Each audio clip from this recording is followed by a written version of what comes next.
Welcome to the show, and for this episode, we'd like to welcome in front of the camera this time, Jared Foyles. Now you know what it's like to watch the movie. Yes, yes.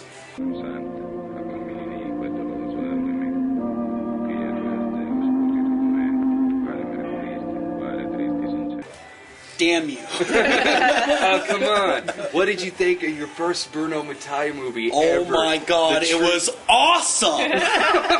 So many nuns, so much sex. Oh my god, I mean, Oscar winner. Oscar winner. I don't think you're being entirely genuine. No, I am not. Yeah, someone online asked me, like, why do you want to start him on True Story of the Nun of Monza of all movies? Like, because that's very funny. Like, you would expect that the first Bruno Mattei movie that someone would see would be like an SS Girls or Women's Prison Massacre. Right.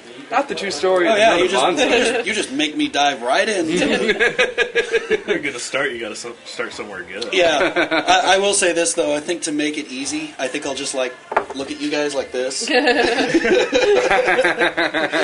Make it something that I'm used to. Exactly. On angle here. He's not angry. I'm at a loss on how to jump in on this one because I'm so used to talking about the Mondo movies.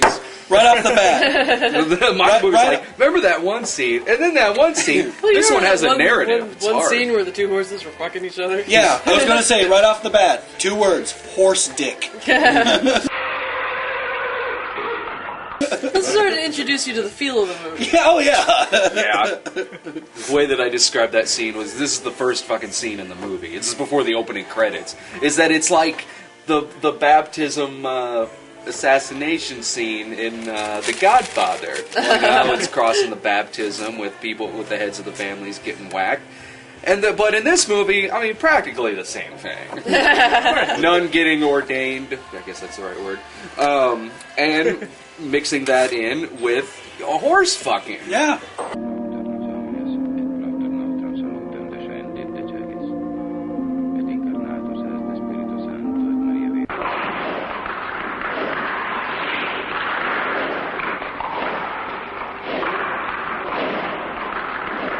Brutally. Yeah. Yeah. Violently. Mm-hmm. And apparently the horse is a pleaser because then it's all licking it right afterwards. Oh, yeah. Oh, I forgot about that. Yeah, this was all kinds of graphic. Thank you for reminding me. No problem. Like, Bastard. this was truly horse porn. It Close-up was. shots, everything. Oh, yeah, that was And such a tight zoom. Yeah. That, I mean, we were there. I mean, it was... Right. I can't even describe how This close is Charles we were. Bronson in Great Escape. He's digging tunnels. Exactly. Tunnel Charlie. You told me that was anything, and I couldn't have known for sure, but you know. The only way that it had to do with anything was that it was like one of the main characters was watching this happen. Yeah, and he was with a girl. And getting aroused, might I add. Mm-hmm.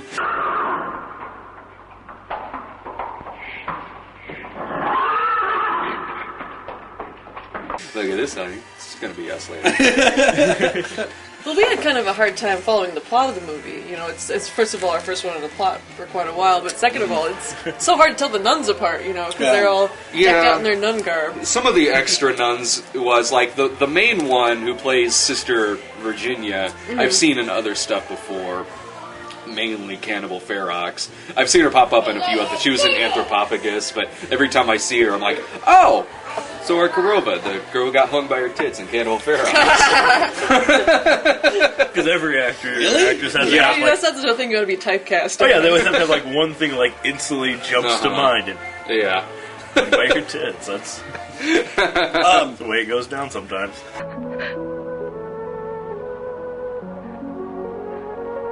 Cos'altro volete qui?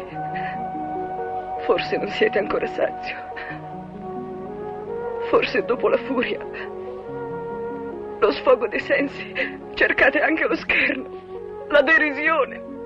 This movie follows from start to finish the story of the train wreck that is Virginia's life. Okay, first of all, it's not even her choice that she's becoming a nun. Her father like sells her to the monastery. Oh yeah. And then she gets like raped into submission by some dude, and then put in jail for it. End of the movie. Exactly, they fell in love. It's exactly what I was saying. Oh, I mean, she did fall in love with Yeah, him. they after he were raped her a bunch of actually times. having an affair. And the way this movie treats this guy who's like the rapist is like Gianpaolo. yeah, Gianpaolo. It isn't like like he's some kind of fugitive. Like, Wait. oh my god, you gotta lock your doors, blah blah blah. It's like a total accepted thing that this guy.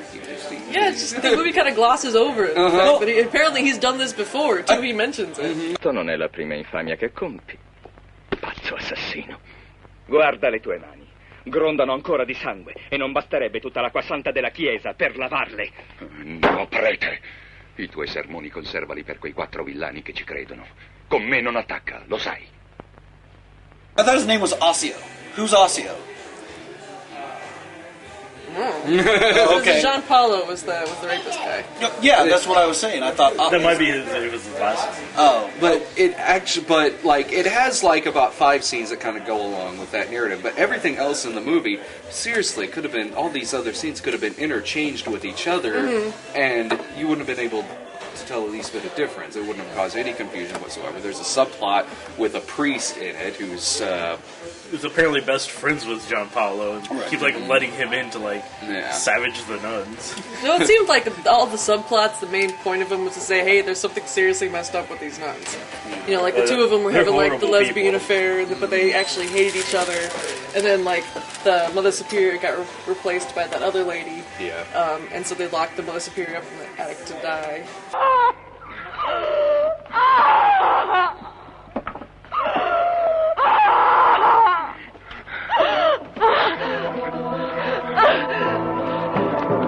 Well, I did some reading. This actually is based on a true story. There are several movies that have been about this story. This is really? like one of like 10. There actually was a Sister Virginia de Monzo, I think was her full name. But and I, of course, this I'm sure is not the most accurate depiction from what I was reading. From what I read about it, like this affair between her and the dude lasted about like 15 years or something like that. Movie, it's probably like 2 months. But I mean, in the movie, Well, though, wait a minute, she gets pregnant, so at least... Yeah, the scale of time in this movie has just been like thrown out the window. I mean, from like one scene to the next, it could have been a day, it could have been 5 minutes, it could have been 8 months. Yeah. And there's nothing to ever like tell you how long it's been. I mean, really, the only time you really get any grasp of time is after she becomes pregnant, because then you can kind of like track things based on her pregnancy. But before that, I mean, things just kind of happen, and you have to assume that it's within a small range of time. But then they'll mention like, oh yeah, that was months ago that she became Mother Superior. Like, was it? It's like a minute and a half ago, maybe.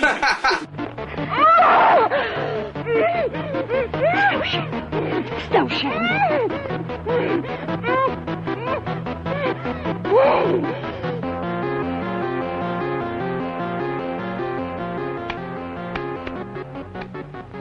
Well, and when I was reading about the story that it's based on, she did get put into like a cell within the church, but then was like later pardoned. It's like they had to unbrick that wall. She was like later pardoned or something like that, but you know, the Italians don't really like so much a happy ending. what I think is really funny about this movie is the fact that, and I guess I use the adjective funny as very That's loosely. sort of ha-ha fun. More of kind of a aw funny, is the fact that there was no protagonist in this story. Yeah, there really wasn't. Like, you think maybe Jean-Paul was the protagonist until you find out he's a rapist, and it's like, no, I don't want to cheer for him. Good God. and I mean, because, you know, he starts off, he's like, Rose, the symbol of love, and he throws it down to Virginia, and you're thinking, Those are about 15 stories. right. Basically, he's like a dude in Con Air who's got the roses tattooed. Oh, wow. I never thought of that comparison, but yeah, that's creepy.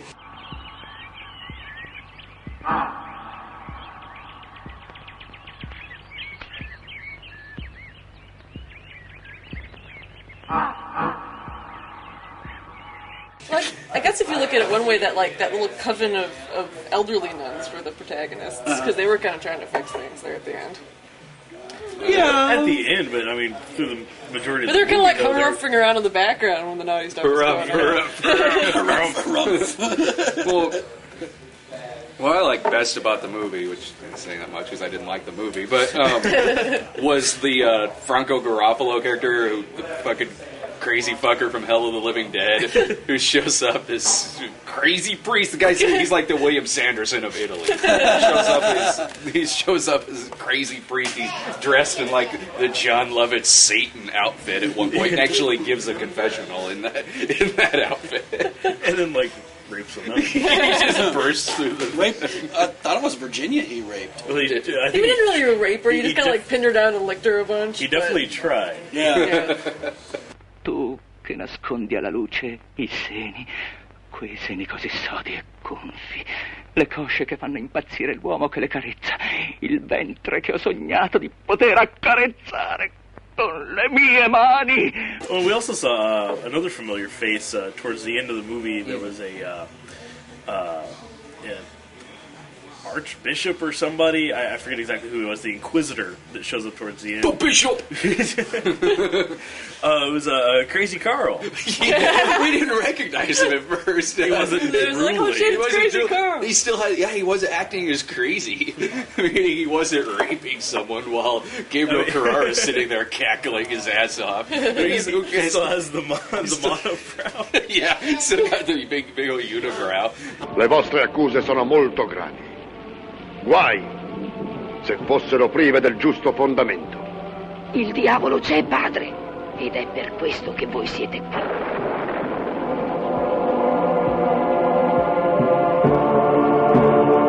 See, that's one of my main problems with nunsploitation. I really don't like nunsploitation movies at all. Not that I'm offended in the least by them. I'm not. But they're just not. They're just not that entertaining. They're really boring. Like, seriously, True Story of the Nun of Monza is your typical nunsploitation movie. It's almost like these are sort of geared to maybe people who were raised Roman Catholic or have a big Catholic upbringing, and just the very sight of nuns being in shenanigans. It seems like they kind of stop it there. True, because I mean, thinking about how in this.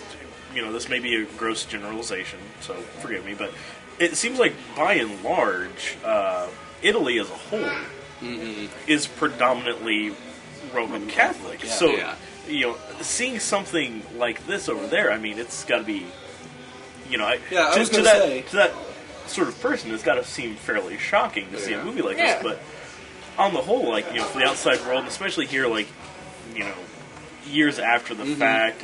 I mean, all the stuff that you see in the news nowadays about priests and all that. Yeah. This is fairly tame by comparison. It's pretty tame even by exploitation's comparison. Well, true. I mean, I've seen just a lot of these nunsploitation movies by prominent, you know, Italian exploitation directors, and no matter how entertaining the director is in his other work, like a Bruno Mattei, fascinatingly entertaining director. Well, it wasn't just like, even written by Claudio Fragasso. Claudio Fragasso, that's right. Yeah. Of course it was.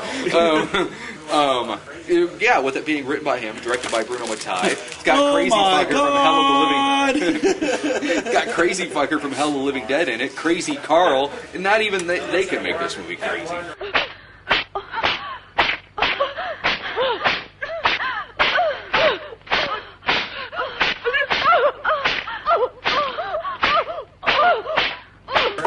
Part of the reason it was so boring is because they touched a lot on like the nuns having sex, but they didn't really get very heretical or like blasphemous with it, you know. No, most of them really don't. That's except like for the fact that they were raping. Well, yeah, you know, when you think about the fact, like, just the act of a nun having sex, I mean, that's already a taboo in and of itself. Yeah. Well, yeah, they don't really need to do anything crazy. They could have gone at that point. further with it, is like, what I'm saying. bring out like whips and like hot oil and stuff like that. I've seen It's like contrition and stuff, but not as like. Yeah, not but as they like didn't like overly get sexualize freaky it. about it. I've seen a couple that are genuinely good. Only like 2. So roughly about 20%, about like 2% of the nunsploitation movies I've seen. Like Flavia the Heretic was really good. That was a nunsploitation movie that did take things a step farther. Like it was another deal where she's like forced into this convent, but then later on she wants to get revenge on all of them, so she goes vigilante and like joins the Muslim army. They like take over the convent. Like, it was highly entertaining. That's what this one was missing. Mossad agents. Yeah. Oh yeah, exactly. Just busting in nuns doing Krav Maga. That's what this was missing. Like that's one out of maybe 20 nunsploitation movies I've seen that was very entertaining. The Devils was pretty good, but that had Oliver Reed in it as the Archbishop. So right there, there you go. It's right there. It's pretty entertaining. Done and done.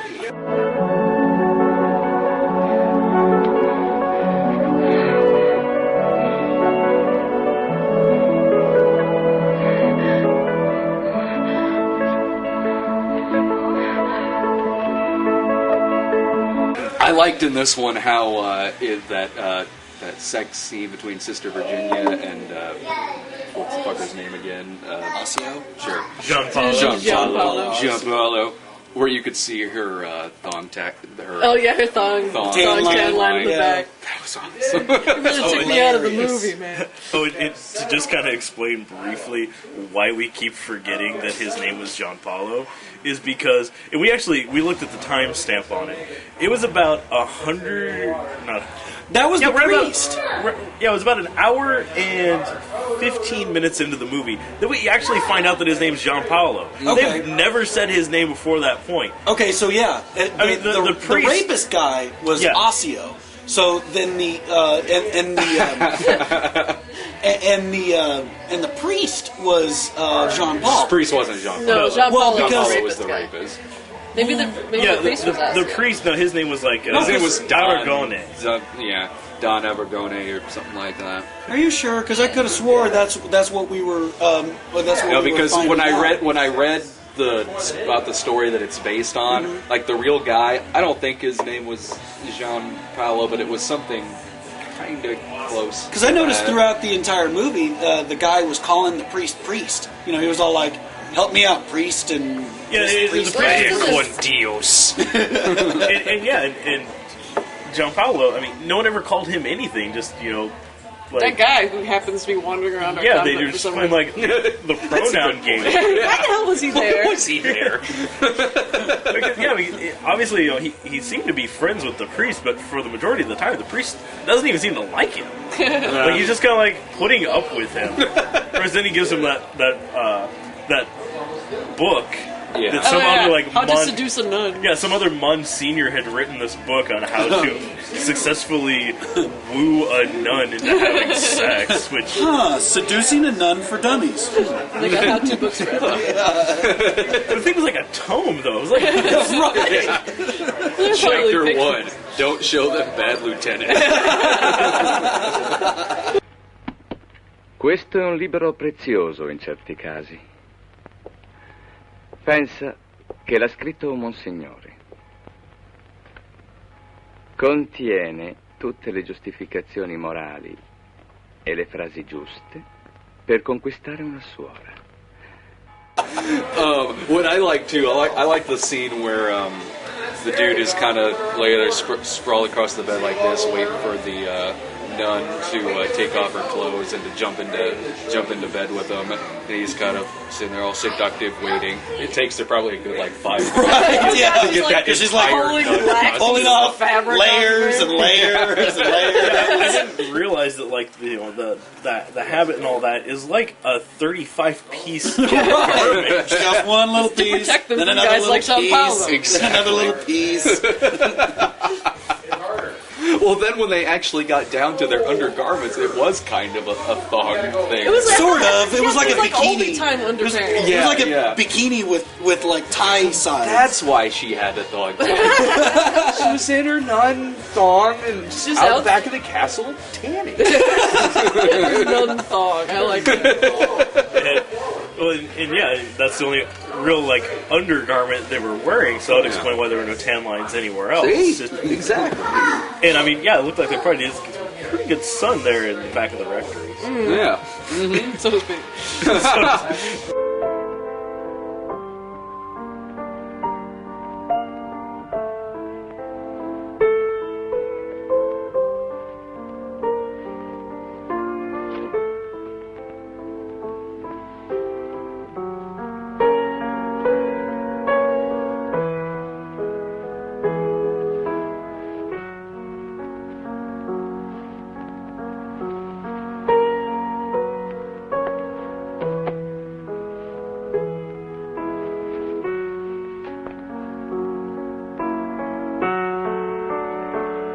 About the rectory as a whole. I like the music.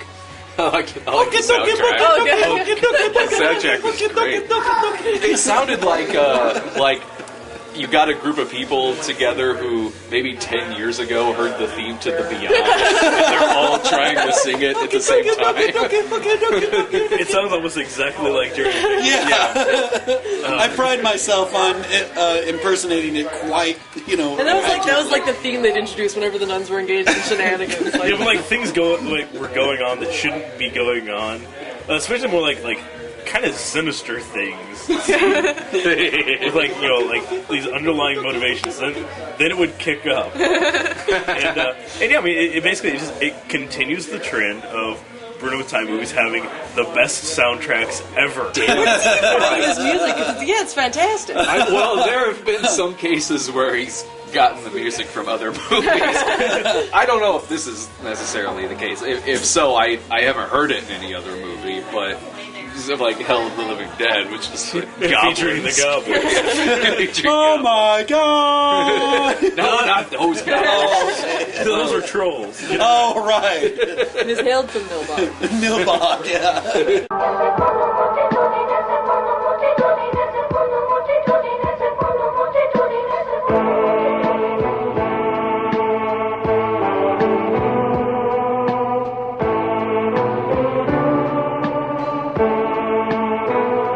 Oh, now knowing that it's a true story, it was hilarious because that Of course, it should say true story in the title. True story of the Nona Monza. Oh, One of the other titles for one of the other done from Monza movies is like The Awful Story. well, what I think was awful. really funny, what I thought was really funny was during that scene where he rapes what's her name.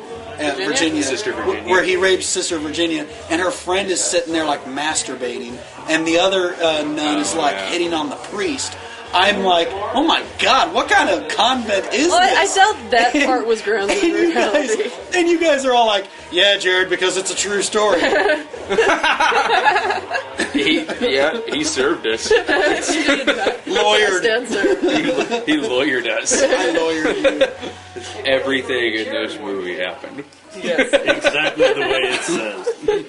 It's a true story. I'm not going It's that- just Carl was the actually Stranger's actress. I'm not going that far. What was the pseudonym that he used this time? Stefan. Stefan Oblowski. Oblowski. Stefan Oblowski.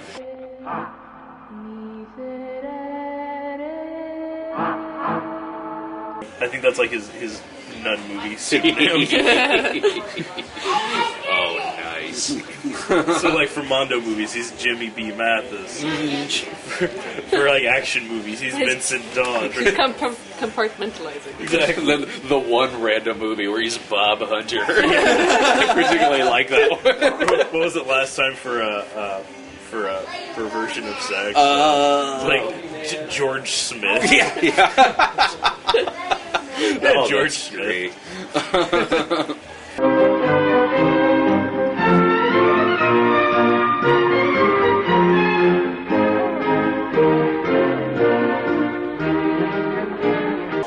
I just don't know why this tickles me, but if during these, like, if he insists on, like, nope, Vincent Dawn, talk to me like I'm Vincent Dawn, dresses a certain way, acts a certain way. Someone calls him Bruno, he ignores them completely. Yeah, just completely off his gourd, just like like multiple personality type. He has like different facial hairs he wears for each character.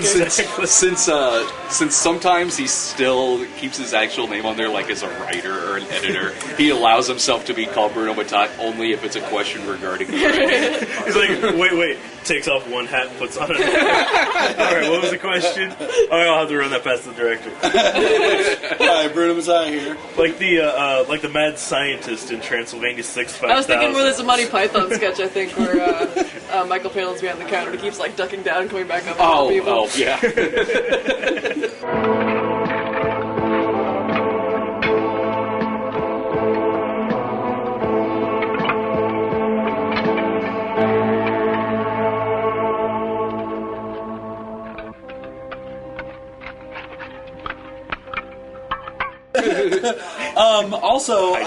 Also, I'd like to add for the fans, coming up in later episodes, Brad has purchased a new camera.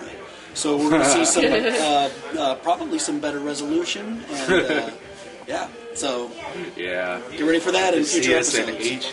HD. I'll have to shave. It'll be horrible.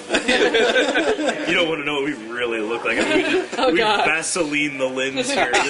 This is not what I look Put on the like. share filter. I look about like 35. It's horrible.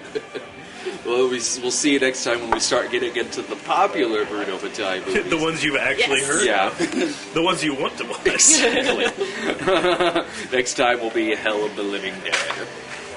See ya.